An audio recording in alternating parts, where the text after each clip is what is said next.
Namaskar and welcome everyone to my channel Tourism Insights. I am Dr. Krishna Tiwari and today we are going to study a very interesting topic, that is Buddhism as a religion and important Buddhist circuit as a successful tourism product. Say, Buddhism is one of the world's major religions. It organized in South Asia around the 5th century BCE and over the next millennia it spread across Asia and to the rest of the world.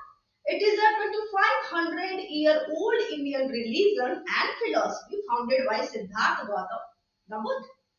Buddhism has provided India with an identity of peace and tranquility, particularly during the formation of the Republic, during religious violence between Hinduism and Islam. And circuits, the Buddhism circuit is a route that follows in the fourth state of Buddha from Lumbini in Nepal, where he was born, to Kushinagar in Uttar Pradesh in India, his final resting place. And present time में Buddhism as a soft power tool या soft power diplomacy की तरह work कर रहा है. Soft power diplomacy का मतलब होता है कि किसी भी अदर कंट्री को अपने culture, social and economic means के थ्रू इन्फ्लुएंस करना rather than relying solely on military और इकोनॉमिक प्रेशर. और इंडिया जो है वर्ल्ड के 8 सबसे मोस्ट इंपॉर्टेंट बुद्धिस्ट साइट्स में से 7 साइट्स इंडिया में ही है, जो कि इंडिया को बुद्धिस्ट टूरिज्म के लिए एक सिग्निफिकेंट डेस्टिनेशन बनाते हैं. तो चलिए डिटेल में देखते हैं बुद्धिज्म को और इनके सर्किट्स एंड उनके डेवलपमेंट को. Let's begin. फिर से किस चीज को देखना है हमें? Buddhism as a religion and famous Buddhist circuit as a successful tourism product. तो देखिए बुद्धिज्म जो है वर्ल्ड का मेजर रिलीजन्स में से एक है, जो कि ओरिजिनेटेड हुआ साउथ एशिया में around 5th century BCE में and over the next millennium ये spread हुआ across Asia and the rest of the world में. इसका डेवलपमेंट इंडिया में 2500 ईयर्स एगो हुआ और गौतम बुद्ध इसके फाउंडर थे, इन्होंने इसकी नींव रखी. बुद्धिज्म एज ए रिलीजन पहले देखेंगे, देन इसके सर्किट्स एंड उसके डेवलपमेंट को देखेंगे. तो एज ए रिलीजन की बात करें तो गौतम बुद्ध बिलीव नहीं करते थे और उसको डिनाई करते थे, विरोध करते थे कह सकते हैं, किसको? अथॉरिटी ऑफ गॉड को, स्क्रिप्चर्स को, प्राइड्स के जो पावर थे उनको एंड रिचुअल्स को वो रिजेक्ट करते थे, उनको वो नहीं मानते थे. और साथ ही साथ क्रिटिसाइज करते थे कास्ट एंड क्रीड के जो सिस्टम था उसको. और वे इम्फेसाइज करते थे इक्वालिटी पे, समानता पे वो इम्फेसाइज करते थे. लाइक हाई एंड लो में इक्वालिटी होनी चाहिए, मेन एंड वुमेन में इक्वालिटी होनी चाहिए. तो उनका ये मानना था कि यूनिवर्सल ट्रूथ ये है कि ह्यूमन के पास, मनुष्य के पास दुख है, मिजरी है, ये फैक्ट है, यूनिवर्सल ट्रूथ. और बुद्ध उसमें रास्ता दिखाते हैं इससे आउट ऑफ इट, इससे बाहर निकलने का, इस मिजरी और दुख से बाहर निकलने का. दैट्स व्हाई उनके जो टीचिंग का सेंटर होता था वो कर्मा, रीबर्थ एंड मोक्ष, ये इनके टीचिंग का सेंटर था. तो द एसेंस ऑफ बुद्धिज्म मतलब कि जो भी सार है बुद्धिज्म का, तो फर्स्ट क्या था? कंसेप्ट ऑफ दुख. अकॉर्डिंग टू बुद्धिज्म दुख और पेन जो है ह्यूमन लाइफ का एक इंटीग्रल पार्ट है एंड कोई भी इससे बच नहीं सकता, जो कि हमें क्लियरली विजिबल है उनके इलनेस में, उनके ओल्ड एज में, उनके नॉन फुलफिलमेंट ऑफ डिजायर्स में, और जो भी रिग्रेट होता है, इन सभी चीजों में हमें ये दुख देखने को मिलता है. और दुख का कारण क्या होता है? Lots of desire. इसमें ऐसा मानना है कि इस पेन का रीजन होता है desire for wealth, power, pleasure and continue existing and so on. इन डिजायर के कारण ये सारे दुख होते हैं. एंड एंडिंग डिजायर, आप इन सभी डिजायर एंड डिसअपॉइंटमेंट से, सफरिंग से बाहर निकल सकते हैं स्टॉप डिजायरिंग, डिजायर को खत्म करके, डिजायर को रोक के. बुद्धि, दैट्स व्हाई बुद्ध ये कहते हैं कि जो भी हम न्यू बर्थ, बार बार जो बर्थ एंड डेथ साइकिल चलता है, कीप टेकिंग न्यू बर्थ, किस लिए भाई? तो अनसेटिस्फाइड डिजायर, हमारे लाइफ की जो डिजायर रह जाती है उसके लिए बार बार रिबर्थ होता है. तो अगर डिजायर को रोकना है तो आपको 8 फोल्डेड पाथ को फॉलो करना चाहिए, ऐसा बुद्ध का कहना है. What was the path? What is the path? Right views, right intentions, right speech, right conduct, right livelihood, right effort, right mindfulness and right concentration. इससे आप अपने desires को रोक सकते हैं. That's why अभी देखा जाए तो बुद्धिज्म जो है वो 2 मेन कैटेगरीज में डिवाइड है. फर्स्ट ऑर्डिनरी फॉलोअर्स, जो कि सोसाइटी में रहते हैं, उनकी अपनी फैमिली भी है, उनका अपना सर्वाइवल के लिए वो जॉब भी करते हैं, उनका ऑक्यूपेशन भी है और साथ ही साथ उनके सेल्फ पर्सनल पोजीशंस भी हैं, बट वो बुद्धिज्म को, बुद्ध के टीचिंग्स को फॉलो करते हैं। वो चाहते हैं कि एट फोल्डेड जो ये पाथ है इनको वो फॉलो करें ताकि वो अपने अपने कर्म को अच्छा कर पाए। तो ये जो भी मोनेस्ट्रीज है, जो बुद्ध के जो भी संघ हैं, उनको वो हेल्प करते हैं, उनको डोनेशन देते हैं, लाइक क्लोथ देते हैं, शेल्टर देते हैं and other cloth, shelter, food in monasteries को देके वो उसमें अपना पार्टिसिपेशन करते हैं। और वो जो भी रूल्स एंड रेगुलेशन बुद्धिज्म के बने हुए हैं उनको जितना हो सके उतना फॉलो करने की कोशिश करते हैं, like not stealing, not lying, है ना, नॉट किलिंग, ये सारे एंड सो ऑन उनको फॉलो करते हैं और साथ ही साथ सोसाइटी में भी रहते हैं। बट जो मॉन्क और मेडिकेंट मेंबर्स होते हैं, ये क्या होते हैं, ये भिक्षु, बौद्ध भिक्षु होते हैं, इन्होंने दीक्षा ली हुई होती है। दैट्स वाई ये बेगिंग के थ्रू भीख मांग के अपने फूड की व्यवस्था करना, वो सेव कर लेते हैं अपने हेड्स को, बाल नहीं होते, उस तरह के अलग अटायर पहनते हैं, तो वो भिक्षु की तरह रहते हैं। तो ये टोटली, और जो भी इनके संघ है, डिफरेंट काइंड के code and conduct, 100 of rules and regulation ये फॉलो करते हैं ये मॉन्क। और साथ ही साथ ये टीचर भी हैं और आपके पाथ भी, जो भी सोसाइटी में रहने वाले लोग हैं उनके पेन से निकलने के लिए उन्हें गाइड करते हैं, उनको सही रास्ता दिखाते हैं। तो ये मॉन्क होते हैं। ये मेन डिफरेंस है इन दोनों में। तो किसी भी धर्म के मानने वाले लोग जो हैं वो बुद्धिज्म को फॉलो कर सकते हैं। उसके लिए उनको कुछ स्पेसिफिक वॉव, प्रतिज्ञा लेनी पड़ती है, डिक्लेयर करना पड़ता है, like I go for refuge to the Buddha, मैं बुद्ध की ओर जाता हूँ, मैं बुद्ध धर्म की ओर जा रहा हूँ, मैं ऑर्डर्स को फॉलो करता हूँ, इस तरह से उनको प्रतिज्ञा लेनी पड़ती है। तो स्कूल ऑफ बुद्धिज्म की बात करें तो ये 4 है। फर्स्ट है हीनयान, जो कि ओल्डेस्ट स्कूल है। यहाँ इसमें जो थे ये आइडल वर्शिप में बिलीव नहीं करते थे, और महायान ने आइडल वर्शिप स्टार्ट किया, बुद्ध का ही आइडल बना के उसका वर्शिप स्टार्ट किया। इसके फेमस प्लेसेस में देखेंगे तो साउथ एशियन कंट्रीज आती है, Japan, China, Korea, Mongolia, Tibet and so on.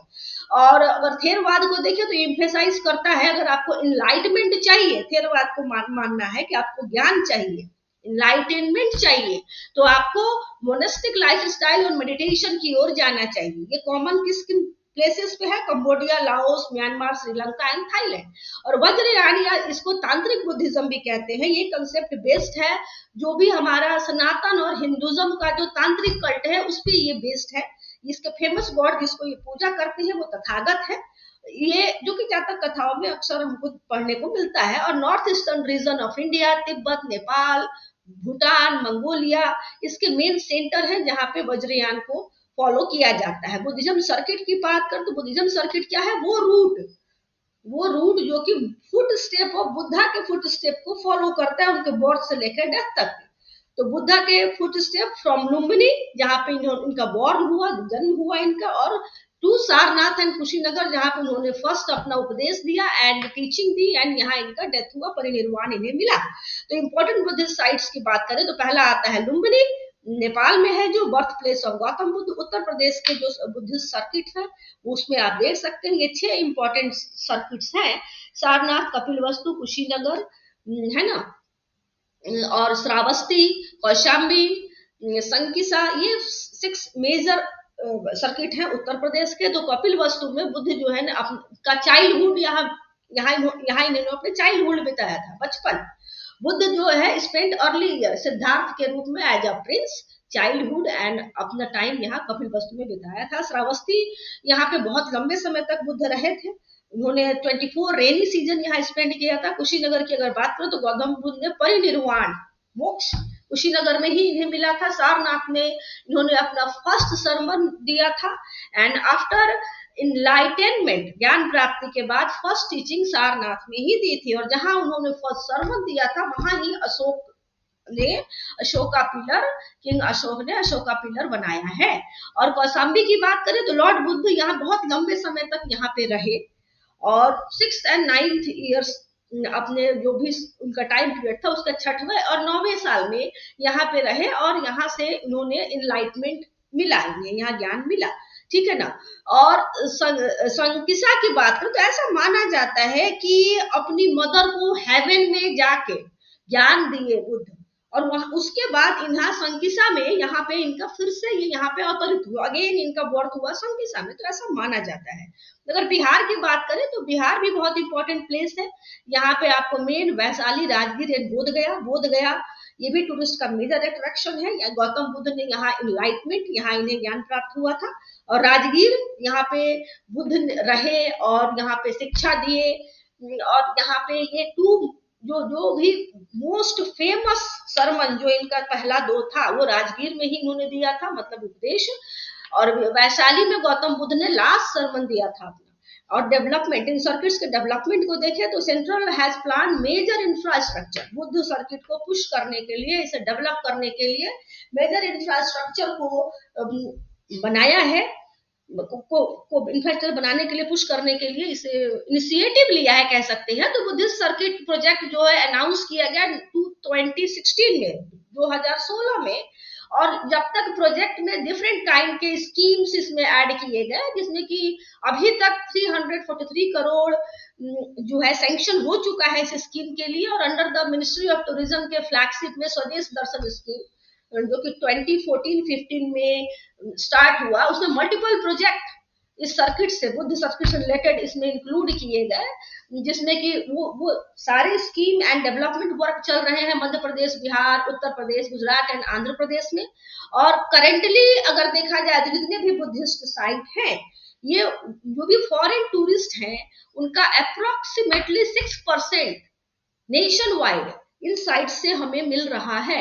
Specially peak पे सबसे अट्रैक्शन किसमें है? पीक पे दो साइट्स हैं, सारनाथ एंड बोध गया, लीडिंग पीक है ये लीडिंग साइट्स है टूरिस्ट को अट्रैक्ट करने वाला। इनिशियली अगर देखा जाए तो केवल 7 मेजर बुद्धिस्ट पिलग्रिम साइट्स थे, बट बाद में उत्तर प्रदेश और बिहार में, जैसा कि हमने देखा, लेकिन बाद में 21 और स्टेट्स को इसमें एक्सपेंड किया गया, 21 स्टेट को भी इसमें लाया गया, जिसमें कि दैट्स व्हाई इंडिया जो है फर्स्ट अंतरराष्ट्रीय टूरिज्म सर्किट बन गया, जिसकी वजह से तो ऐसा आइडेंटिफाई किया गया है कि ये जो अदर 28 स्टेट है, यहाँ भी बुद्ध के कुछ stupas and Buddha stupas and vihara मिले हैं, जिसको कि आइडेंटिफाई किया गया है। That's why in small inter state Buddhist zone in states में डेवलप किया जा रहा है, ठीक है।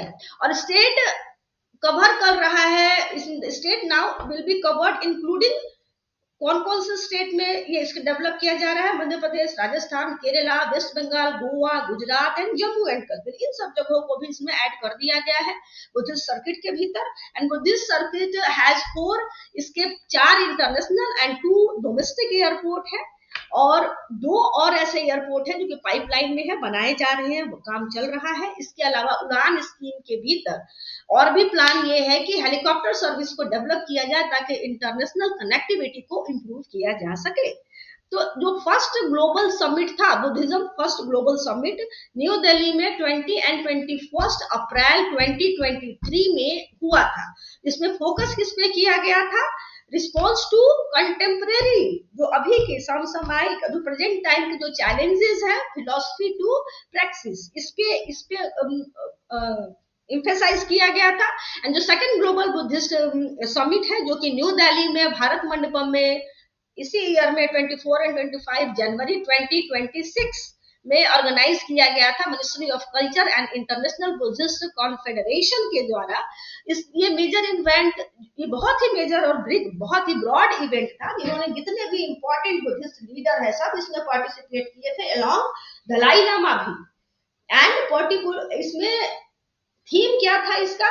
Collective wisdom, united voice and mutual coexistence to address modern challenges. Modern challenges को फेस करने के लिए जितने भी प्रोमिनेंट इंपॉर्टेंट बुद्धिस्ट साइट है, उनको मिलके एक साथ काम करना, सब मिलके एक साथ उस पर वर्क करेंगे, जिसके लिए अभी स्पेशली नालंदा को अगेन एक इम्पोर्टेंट मेन सेंटर बनाया जा रहा है स्टडी का, टीचिंग का, ताकि वहां पे जितने भी विद्वान हैं बुद्धिस्ट से रिलेटेड, जो भी इंटरनेशनली वो लोग हैं, वहां पे आए, वो बातचीत करें, कॉन्फ्रेंस हो एंड सेमिनार्स हो, और उसके बुद्ध का जितना ज्यादा सर्किट को तरीके से डेवलप किया जा सके। तो दैट्स वाई गवर्नमेंट इसमें बहुत ज्यादा इनिशिएटिव ले रही है। और आफ्टर कोविड-19 हमारे लिए जो डिफरेंट काइंड के अल्टरनेटिव टूरिज्म को लिया गया, नीचे टूरिज्म जिसमें कि आपके रिलीजियस टूरिज्म आते हैं, है ना, और हमारे हेरिटेज टूरिज्म आते हैं, विलेज टूरिज्म, जो एडवेंचर टूरिज्म, ऐसे टूरिज्म को डेवलप करने की कोशिश की जा रही है। और ages from the ancient time से जो इंडिया है वो religious tourism and spiritual tourism का हब रहा है, बहुत पहले से, start from the very beginning. So that's why, और देखा जाए तो 40 हेरिटेज साइट्स हैं इंडिया में। तो इसीलिए cultural and heritage tourism, spiritual tourism पे विशेष फोकस किया जा रहा है और मल्टी फेस्टेड डेवलपमेंट गवर्नमेंट इसका कर रही है। टूरिज्म पिलग्रिमेज लोकेशन को आप इस मैप में देख सकते हैं, जितने रेड डॉटेड प्लेसेस हैं ये सभी टूरिज्म पिलग्रिमेज की हैं।